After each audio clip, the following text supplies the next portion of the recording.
Sa magandang araw naman po sa inyong lahat mga boss, at tara po samahan nyo naman ako at dito mayroon naman akong ginagawang aircon at ito po yung Chevrolet Tahoe. Ayan po, initial inspection ko na at chinik up ko na yung rin kung may laman, ay napansin ko walang laman. So ayan po, ito yung gauge na gamit ko at dahil itong Chevrolet mayroon na yung dahil sa loob ng system, ang ginawa ko naman ay visual inspection ko at mayroon akong gamit dito ng leak detector.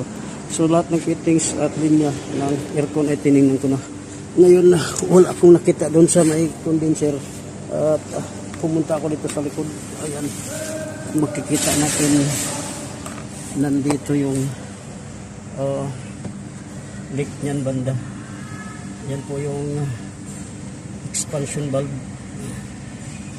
Ayan, yun yung expansion valve.